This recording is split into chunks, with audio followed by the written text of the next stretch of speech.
Hello दोस्तों, नमस्कार। Welcome to this video. उम्मीद करता हूँ आप सब बहुत अच्छे होंगे और आपके जीएससी एलटी ग्रेड एवं लेक्चर की तैयारी भी बहुत अच्छी चल रही होगी। तो साथियों, आज हम प्रैक्टिस करने वाले हैं डे 26। आप जानते हैं कि पहले ही हम 25 प्रैक्टिस सेट करा चुके हैं। उसके बाद हमने टॉपिक वाइज शुरू किया है। उसके भी 4 जो है टॉपिक से लगभग कंप्लीट कर लिए हैं जियोग्राफी का। तो अब हम क्या करेंगे कि आने वाले दिनों में एक वीक में 3 प्रैक्टिस सेट होगा और 3 जो है टॉपिक वाइज चीज़ें होंगी। तो आज यहाँ पर हम प्रैक्टिस करने वाले हैं 26। तो आप जानते हैं कि पर डे शाम को 7 बजे के आसपास में हमारे इसी चैनल पर जो है वीडियो मिलेगी आपको पर डे। और ये जो प्रैक्टिस मैं करा रहा हूँ, ये उत्तर प्रदेश लोक सेवा आयोग के द्वारा 2018 का जो पेपर हुआ था उसी के पैटर्न पर उसी रेशियो में क्वेश्चंस रखे जाएंगे। और साथ ही साथ इसमें वही क्वेश्चंस होंगे जो उत्तर प्रदेश लोक सेवा आयोग के द्वारा विभिन्न प्रकार के जो एग्जाम्स हुए हैं उनमें जो जीएस के प्रश्नों का कलेक्शन, उसी को हम रख करके यहाँ पर प्रैक्टिस करेंगे। साथियों, आप जानते हैं कि जो ये प्रैक्टिस सेट मैं करा रहा हूँ, जो मैं पढ़ाता हूँ, जो मैं बोलता हूँ, आप उसको अगर आप चाहते हैं रिवीजन करने के लिए आपके पास लिखित रूप से PDF के रूप में हो तो आप हमारा एक ग्रुप है उसको ज्वाइन कर लीजिए। उसके लिए आप हमारे इस नंबर पर कांटेक्ट कर लीजिए। एक छोटी सी फीस रखी गई है, इस फीस को पे करके आप उस ग्रुप में ज्वाइन कर लें। क्योंकि आप जानते हैं टॉपिक को स्मार्टली ही आपको कवर करना है। तो इसके लिए आपको क्या करना चाहिए कि एक बार आप वीडियो देखें, उसके बाद जो है हमारे PDF के अकॉर्डिंग जो है आप चीज़ों को रिवीजन कर लें, जिससे आपकी सारी चीज़ें आसान होती चली जाएँ। आगे बढ़ते हैं, लेते हैं पहला क्वेश्चन। यहाँ पर है एक एक्सेल वर्कबुक का संग्रह है। ठीक है, 4 विकल्प हैं: कार्य पुस्तिका, वर्कशीट, चार्ट और स्लाइड और डाटा। ठीक है, तो इसमें जो सही विकल्प है वह है आपका वर्कशीट। जी हाँ, तो MS एक्सेल में वर्कबुक एक या एक से अधिक वर्कशीट का संग्रह होती है। ठीक है, MS एक्सेल 2007 में जो मैक्सिमम रोज हैं वो लगभग 10,48,576 होती है। और MS एक्सेल 2007 में अधिकतम जो कॉलम्स हैं वो 16,384 होते हैं। ठीक है, तो ये आपको जानना चाहिए। आगे बढ़ते हैं, लेते हैं अगला क्वेश्चन। भारत में वर्तमान राष्ट्रीय आय की गणना का आधार वर्ष क्या है? पहला विकल्प है 2004-05, 2021-22, 2011-12 और 2017-18। तो इसका जो सही विकल्प है वह है C, यानी 2011-12। ध्यान से समझिएगा, भारत में राष्ट्रीय आय की गणना का आधार वर्ष 2011-12 है। और केंद्रीय सांख्यिकी कार्यालय, जिसको शॉर्ट फॉर्म में CSO बोलते हैं, CSO ने वर्ष 2015 में आधार वर्ष को 2004-05 से बदल करके 2011-12 किया था। ठीक है, पहले आय की गणना स्थिर कीमत और चालू कीमत दोनों पर होती थी। वर्ष 2011 से केवल चालू कीमत पर की जाती है। ठीक है, आगे बढ़ते हैं, लेते हैं अगला क्वेश्चन। भारत में कागजी मुद्रा प्रथम बार कब शुरू किया गया था? 4 विकल्प हैं: 1862, 1542 और 1601 और जो है 1880 में। ठीक है, कब शुरू किया गया था आपको बताना है। तो उसका जो सही विकल्प है वह है आपका A। जी हाँ, 1862 में ये जो है पहली बार जो है कागजी मुद्रा भारत में शुरू किया गया था। कब? 1862 ईस्वी में। ठीक है, आगे बढ़ते हैं, लेते हैं अगला क्वेश्चन है। राजकोषीय नीति के स्वर्णिम नियम के अनुसार सरकारों से अपेक्षा की जाती है कि वे किसके लिए वित्तीय हेतु ऋण लें? ठीक है, 4 विकल्प है: चालू खाता व्यय, दूसरा है निवेश, तीसरा है पुराने ऋणों और चौथा है आयातित उपभोक्ता वस्तुएं। तो इसका जो सही विकल्प है वो आपको बताना है। इसका सही विकल्प है B, यानी निवेश के लिए। ठीक है, स्वर्णिम नियम के अनुसार सरकार को खपत यानी कंजप्शन हेतु ऋण नहीं लेना चाहिए। ऋण किसके लिए लेना चाहिए? निवेश के लिए, यानी इन्वेस्टमेंट के लिए। ठीक है, और यह नियम कई राजकोषीय नीतियों का समुच्चय है और इसे सर्वप्रथम ब्रिटेन की लेबर पार्टी सरकार ने 1997 में अपनाया था। ठीक है, आगे बढ़ते हैं भैया, अगला क्वेश्चन लेते हैं। निम्नलिखित राज्यों में किसमें दलहन का उत्पादन सर्वाधिक होता है? 4 विकल्प है: उत्तर प्रदेश, मध्य प्रदेश, बिहार और राजस्थान। तो इसका जो सही विकल्प है वह क्या है? मध्य प्रदेश है। ठीक है, क्या है? मध्य प्रदेश है। मध्य प्रदेश यानी जो जब ये सवाल पूछा गया था उस समय सबसे बड़ा दलहन केंद्र था, यानी भारत का सबसे बड़ा दलहन उत्पादन राज्य है। वर्तमान समय में जो है शीर्ष 3 जो दलहन उत्पादन राज्य हैं वो मध्य प्रदेश है, राजस्थान है और महाराष्ट्र है। ठीक है, भारत में दलहन अनुसंधान केंद्र जो है कानपुर यूपी में स्थित है। और भारत विश्व का सबसे बड़ा उत्पादक और उपभोक्ता और आयातक है किसका? दलहनों का। ठीक है, आगे बढ़ते हैं भैया अगला क्वेश्चन की ओर। यहाँ पर है, अब तक उत्तर प्रदेश में कितनी महिलाएं मुख्यमंत्री के पद पर रही हैं? 4 विकल्प है: 0, 1, 2, 3। तो इसमें जो सही विकल्प है वो आपको बताना है। तो इसका जो सही विकल्प है वो है भैया 2, यानी ये तीसरा, यानी 2 बार जो है 2 ऐसी महिलाएं हैं जो हमारे उत्तर प्रदेश की मुख्यमंत्री रही हैं। उसमें जो पहली हैं वो सुचेता कृपलानी है, जो भारत की उत्तर प्रदेश की नहीं भारत की पहली महिला मुख्यमंत्री थी। ठीक है, और उनका कार्यकाल 2 अक्टूबर जो है 1963 से 13 मार्च 1967 तक था। और उसके बाद जो है दूसरी महिला मुख्यमंत्री थी मायावती जी, जो कि 4 बार उत्तर प्रदेश की मुख्यमंत्री के रूप में उन्होंने शपथ लिया। आगे बढ़ते भैया, अगला क्वेश्चन है यहाँ पर नोएडा, ठीक है, उत्तर प्रदेश के किस जिले में अवस्थित है? 4 विकल्प हैं यहाँ पर। 4 विकल्पों में पहला है गौतम बुद्ध नगर, गाजियाबाद, मेरठ और शाहजहांपुर। ठीक है, तो यहाँ पर जो सही विकल्प है वो है ए, यानी कौन है, गौतम बुद्ध नगर। ये आपका ये ऑप्शन सही है, गौतम बुद्ध नगर। देखिए नोएडा का जो फुल फॉर्म है वो क्या है, new Okhla industrial development authority. ध्यान से समझिएगा, नोएडा का फुल फॉर्म क्या है, new Okhla industrial development authority, जो उत्तर प्रदेश के गौतम बुद्ध नगर जिले में स्थित है। और यह राष्ट्रीय राजधानी क्षेत्र जिसे एनसीआर यानी नेशनल कैपिटल रीजन का हिस्सा है। ठीक है, कौन, नोएडा। और ग्रेटर नोएडा और नोएडा दोनों जो है कहाँ, गौतम बुद्ध नगर जिले के अंतर्गत आते हैं। गौतम बुद्ध नगर जिले से ज़्यादा लोग जो है नोएडा और ग्रेटर नोएडा को जानते हैं। ठीक है, आगे बढ़ते हैं भैया। अगला क्वेश्चन है यहाँ पर, अप्रैल 2025 में कौन सा बैंक ट्रेन में एटीएम लगाने वाला पहला बैंक बना। ये करंट अफेयर का क्वेश्चन है। तो ठीक है, करंट अफेयर के क्वेश्चन भी आपको जो है इधर सॉल्व करा रहे हैं, और आगे जो है कुछ इंपॉर्टेंट चीज़ें हैं वो मैं आपके जो पेड ग्रुप है उसमें मैं भेज दूंगा, तो वहाँ पर जो है आप चीज़ों को देख लें। और अभी तक आपने अगर टेलीग्राम ग्रुप जो पेड है उसको आपने ना ज्वाइन किया तो ज़रूर कर लीजिएगा, बहुत इंपॉर्टेंट है और इतना भी महंगा नहीं है। ठीक है, तो यहाँ पर 4 विकल्प हैं, कौन, बैंक ऑफ इंडिया, भारतीय state bank, bank of Maharashtra, bank of Baroda. तो इसका जो सही विकल्प है वो आपको बताना है। सही विकल्प क्या है भैया, सी, बैंक ऑफ महाराष्ट्र। ठीक है, अप्रैल 2025 में बैंक ऑफ महाराष्ट्र ने ट्रेन में एटीएम लगाने का पहला बैंक बना। यह एटीएम मुंबई और मनमाड पंचवटी एक्सप्रेस में लगाया गया। ठीक है, कौन कौन, यह एटीएम मुंबई मनमाड पंचवटी एक्सप्रेस में लगाया गया। यह भारत में पहली बार हुआ कि भारतीय रेलवे में किसी ट्रेन में एटीएम लगाया। ठीक है, आगे बढ़ते हैं भैया अगले क्वेश्चन की ओर। यहाँ पर है, महावीर का प्रथम अनुयायी कौन था। 4 विकल्प है, जमाली, यशोदा, अड़ोजा और त्रिशला। तो इसका जो सही विकल्प है वो है कौन, यहाँ पर जमाली। ठीक है, कौन सही विकल्प है, जमाली इसका, यानी पहला विकल्प सही है, जमाली। और जमाली कौन थे, इनके जो है दामाद थे। कौन थे, इनके दामाद थे। थोड़ा सा ध्यान दीजिए, महावीर का जन्म जो है 599 ईसा पूर्व, कब, 599 जो है ईसापुर में हुआ था। कहाँ, वैशाली के निकट कुंडग्राम में हुआ था। और इनके पिता का नाम सिद्धार्थ, माता का नाम त्रिशला, कहीं कहीं पर विदेहत्ता के नाम से भी जाना जाता है। और वैशाली के लिच्छवी प्रमुख चेटक की जो बहन थी, और इनकी पत्नी का नाम यशोदा, और कहीं पर जो कि कौंडिल गोत्र की थी। और पुत्री जो अड़ोजा, जिनका नाम प्रियदर्शना भी कहा जाता है। दामाद जो जमाली थे, जो कि इनके जो है प्रथम अनुयायी यानी शिष्य बने, जो इसमें विकल्प में है पहला सही है। जमाली ने ही जैन धर्म में पहला भेद भी उत्पन्न किया। और महावीर को 42 वर्ष की उम्र में जो है जाम्बिक ग्राम रिजपालिका नदी के तट पर ज्ञान प्राप्त हुआ। ठीक है, मृत्यु के बाद जैन संघ का प्रमुख जो है कौन बन गया, सुधर्मा बना। कौन बना, सुधर्मा। ठीक है, आगे बढ़ते हैं भैया। अगला क्वेश्चन है, होयसल वंश के प्रथम स्वतंत्र शासक विष्णुवर्धन ने अपनी राजधानी कहाँ बनाई थी। पहला है रामेश्वरम, दूसरा है महाबलीपुरम, तीसरा है द्वार समुद्रम, चौथा है तंजौर। तो इसमें जो सही विकल्प है भैया वो आपको बताना है, वो है सी, यानी कौन सा, सी विकल्प सही है, द्वार समुद्रम। ठीक है, तो होयसल वंश का प्रथम जो स्वतंत्र शासक विष्णुवर्धन था, और उसने अपनी राजधानी द्वार समुद्रम में स्थापित किया। चालुक्यों को हराकर उसने 1149 ईस्वी में यह जो है धारवाड़ के बंकापुर में अपनी शक्ति मजबूत किया। और प्रारंभ में वह जैन धर्मानुयायी था। ठीक है, बाद में रामानुज के प्रभाव से क्या बन गया, वैष्णव धर्म का अनुयायी बन गया। ठीक है, इसके बाद उसका पुत्र जो है नरसिंह राजा बना। और होयसलों की उत्पत्ति यादवों की शाखा से हुई थी। ठीक है, जो स्वयं को चंद्रवंशी मानते थे। ठीक है भैया, आगे बढ़ें। यहाँ पर अगला क्वेश्चन देखिए, थोड़ा सुलमित करने वाला है। 4 है, ए, बी, सी और डी है, तो इनको 1, 2, 3 और 4 से सुमेलित करना है। ठीक है, थोड़ा सा मतलब मिसमैच है, लेकिन आप इसको समझिएगा। तो इसमें आपको मिलान करना है। अब पहला है केंद्र सूची, राज्य सूची, समवर्ती सूची और शिष्ट। ठीक है, तो केंद्र सूची कौन है, पुलिस एवं सार्वजनिक व्यवस्था, अंतरिक्ष अनुसंधान, जनगणना और जनगणना नियंत्रण और परिवार नियोजन। तो इसको आपको मिलान करना है। इसमें 4 कूट दिए गए हैं। एक यह है 3142 और दूसरा है 2314, 1234, 4132। तो इसमें इन चारों विकल्पों में से सही विकल्प क्या है, ए। जी हाँ, ये आपका सही है, यानी 3 ए का जो है 3 यानी केंद्र सूची किसमें है, जनगणना में।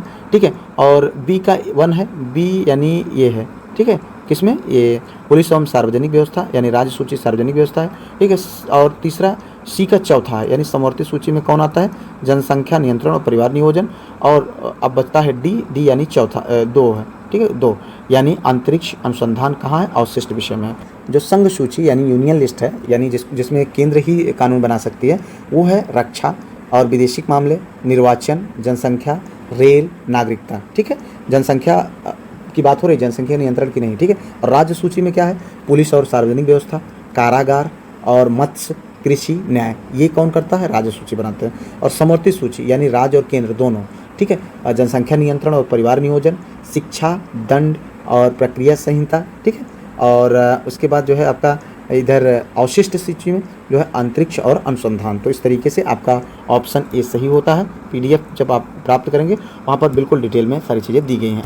आगे बढ़ते हैं अगले क्वेश्चन की ओर। यहाँ पर है, संविधान के किस अनुच्छेद द्वारा प्रत्येक नागरिक के लिए संविधान का अनुपालन करना और उनके आदर्शों, संस्थाओं, राष्ट्रध्वज और राष्ट्रगान के लिए सम्मान प्रदर्शित करना एक कर्तव्य घोषित किया गया। पहला विकल्प है अनुच्छेद 51 का के 6 है, और अनुच्छेद 51 का जो है अंगा है, और अनुच्छेद 51 का घ है, अनुच्छेद 51 का गा मतलब का भाग है। तो इसमें कौन सही है आपको बताना है। ठीक है, तो इसमें जो सही है वो है आपका डी, यानी अनुच्छेद 51 का ये आपका सही विकल्प है। 42वें संविधान संशोधन द्वारा अनुच्छेद 51 ए एवं भाग 4A को जोड़े गए। ठीक है, कौन कौन, अनुच्छेद 51A और भाग 4A जोड़े गए, और इसमें प्रत्येक नागरिकों के मूल कर्तव्य यानी फंडामेंटल ड्यूटीज बताई गई हैं। इनमें यह कर्तव्य शामिल है कि नागरिक संविधान का अनुपालन करें, अपने आदर्शों और संस्थाओं का पालन करें, राष्ट्रध्वज और राष्ट्रगीत के प्रति सम्मान प्रदर्शित करें। इन सारी चीज़ों को इसमें जो है समाहित किया। आगे बढ़ते हैं, लेते हैं अगला क्वेश्चन। निम्नलिखित में से किस सुल्तान ने साम्राज्य की सीमाओं की सुरक्षा हेतु विशेष सेना को नियुक्त किया। इसमें 4 विकल्प हैं। पहला है इल्तुतमिश, दूसरा नसरुद्दीन महमूद, तीसरा है बलबन, चौथा है अलाउद्दीन खिलजी। तो इसका जो सही विकल्प है वह है अलाउद्दीन खिलजी। तो सुल्तान अलाउद्दीन खिलजी ने साम्राज्य की सीमाओं की सुरक्षा हेतु विशेष सेना नियुक्त किया और बलबन द्वारा बनवाए गए किलों की भी मरम्मत किया।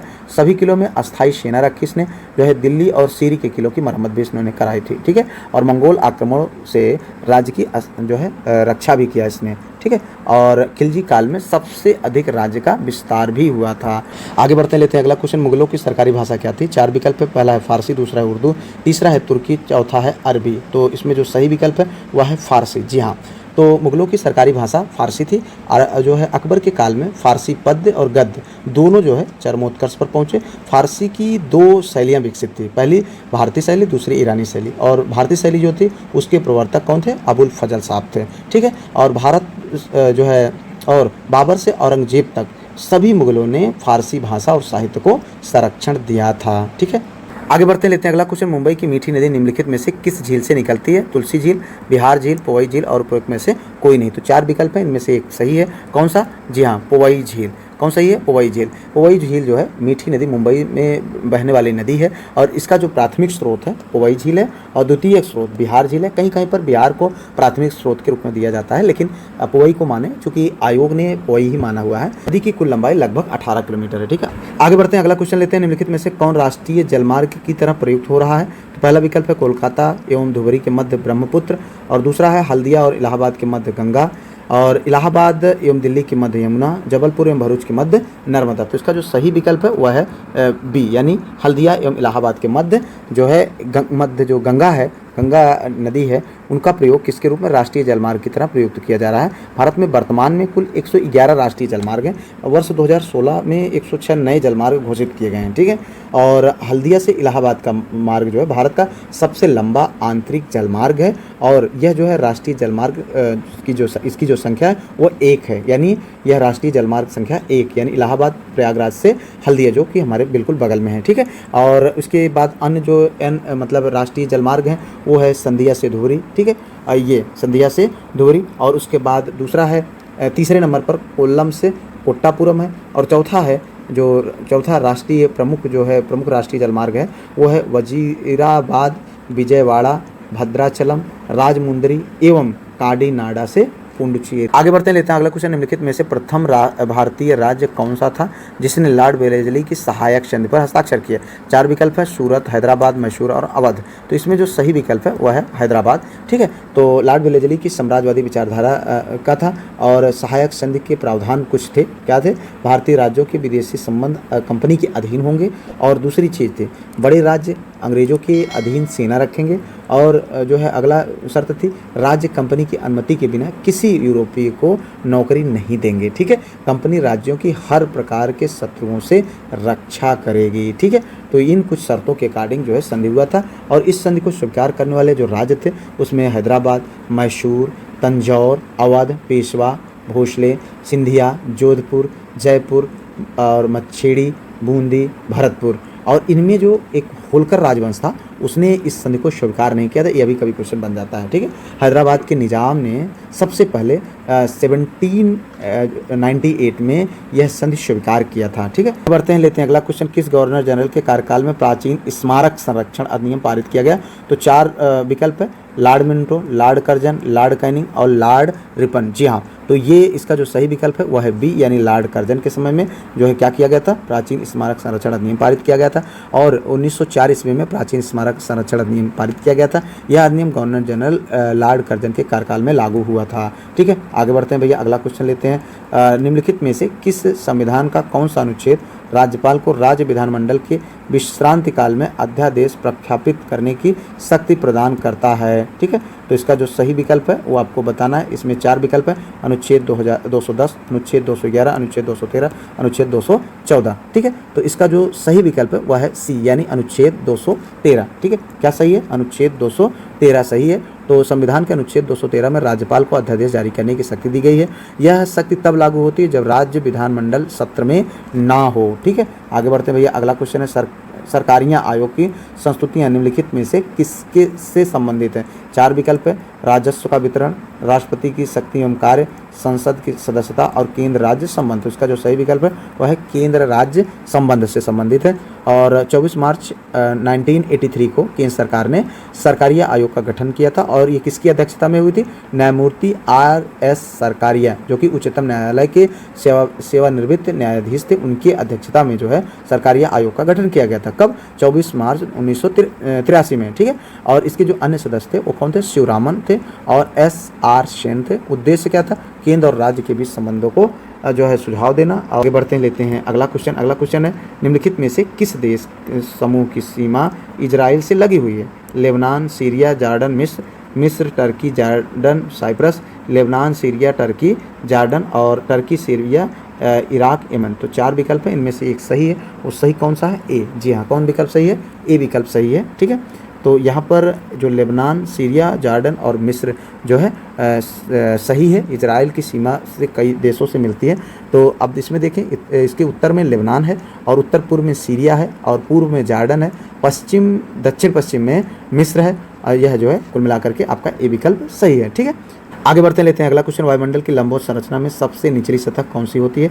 Stratosphere, mesosphere, troposphere, thermosphere. तो इसका जो सही विकल्प है वो आपको बताना, वो है आपका सी, यानी कौन सा? ट्रोपोस्फीयर। कौन सा? ट्रोपोस्फीयर, ये आपका सही विकल्प है।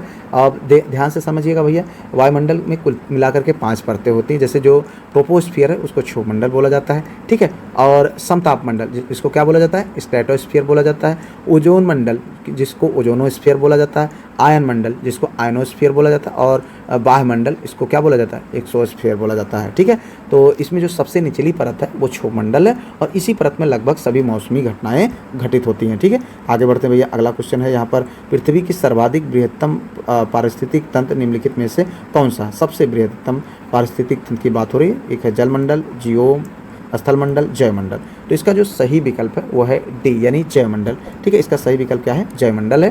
तो पृथ्वी का सबसे बृहत्तम पारिस्थितिकी तंत्र जयमंडल है और जयमंडल केवल जलीय पारिस्थितिक तंत्र को दर्शाता है और स्थलमंडल केवल स्थलीय क्षेत्र को शामिल करता है। ठीक है, जियोम एक क्षेत्र विशेष की पारिस्थितिक इकाई है और जयमंडल संपूर्ण पृथ्वी की सतह पर फैला जीवन आवरण है। ठीक है, यह 3 संगठकों से बना होता है। पहला है जैविक संगठक, अजैविक संगठक, ऊर्जा संगठक। ठीक है, आगे बढ़ते भैया, अगला क्वेश्चन है यहाँ पर, जनवरी 2025 में कौन सा देश ब्रिक्स का पूर्ण सदस्य बन गया? ये करंट अफेयर का क्वेश्चन है।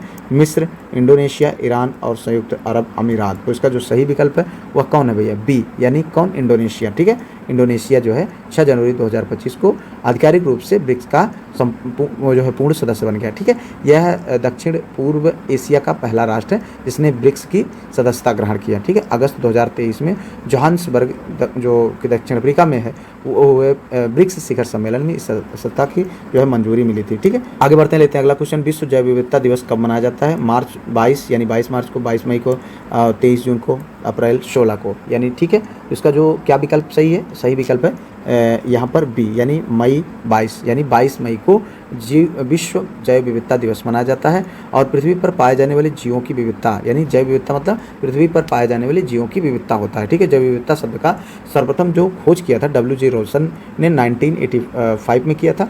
और जैव विविधता के संरक्षण के महत्व को प्रचारित करने हेतु प्रतिवर्ष 22 मई को विश्व जैव विविधता दिवस मनाया जाता है। ठीक है, अब यह दिवस संयुक्त राष्ट्र द्वारा स्वीकृत किया गया है। आगे बढ़ते हैं भैया, अगला क्वेश्चन है, जेट इंजन की कार्यप्रणाली निम्न में से किस एक के संरक्षण सिद्धांत पर निर्भर करती है? किस एक के संरक्षण सिद्धांत पर निर्भर? ऊर्जा, द्रव्यमान, रेखीय संवेग, कोणीय संवेग। तो इसका जो सही विकल्प है वो आपको बताना। इसका सही विकल्प है सी यानी रेखीय संवेग। ठीक है, जेट इंजन रेखीय संवेग संरक्षण सिद्धांत पर कार्य करता है। सिद्धांत इसका क्या है? यदि किसी निकाय पर कोई बाहरी बल ना लगे तो उसका कुल संवेग नियत रहता है यानी स्थिर रहता है। ठीक है, इंजन में उच्च वेग से गैसों का निष्कासन पीछे की ओर होता है। इसके वजह से संवेग के संरक्षण हेतु इंजन विमान आगे की ओर बढ़ता है। ठीक भैया, आगे बढ़ते हैं, लेते हैं अगला क्वेश्चन। निम्नलिखित तत्वों में से कौन सर्वाधिक यौगिक निर्माण करता है? 4 विकल्प है, हाइड्रोजन, कार्बन, नाइट्रोजन और ऑक्सीजन। तो इसका जो सही विकल्प है वो आपको बताना है। तो सही विकल्प इसका है बी यानी कार्बन। ठीक है, तो कार्बन सर्वाधिक यौगिक बनाने वाला तत्व है। हाइड्रोजन, नाइट्रोजन और ऑक्सीजन अपेक्षाकृत कम यौगिक बनाते हैं। ठीक भैया, आगे बढ़ते हैं, अगला क्वेश्चन है, फेफड़ों में गैसीय विनिमय का स्थल है। तो ये क्या है? ट्रेक्यूल्स और ब्राक्यूल्स, पल्मोनरी सिराएं और अल्वियोलाई। ठीक है, इसका जो सही विकल्प है वो आपको बताना है। इसका सही विकल्प है डी अल्वियोलाई। ठीक है, तो फेफड़ों में गैसीय विनिमय का स्थल जो है अल्वियोलाई यानी वायु कोष्ठिका है।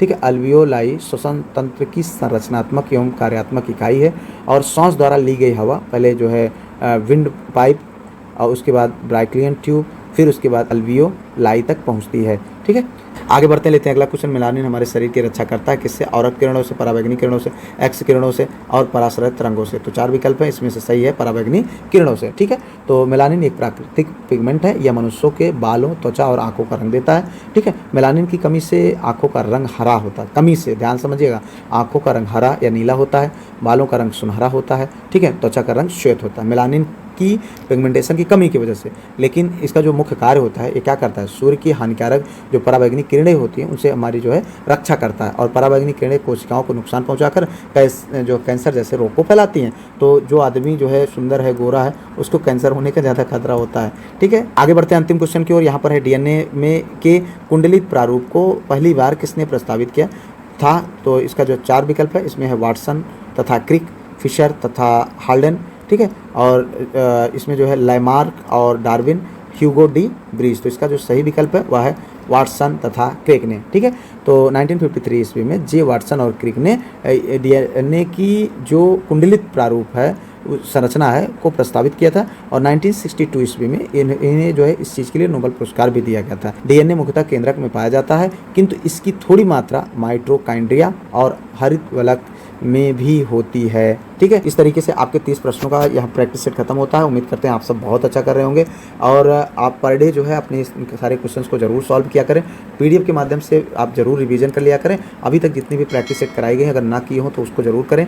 मिलते हैं फिलहाल किसी और वीडियो में किसी और टॉपिक पर, तब तक के लिए जय Hind, Vande Mataram, best of luck.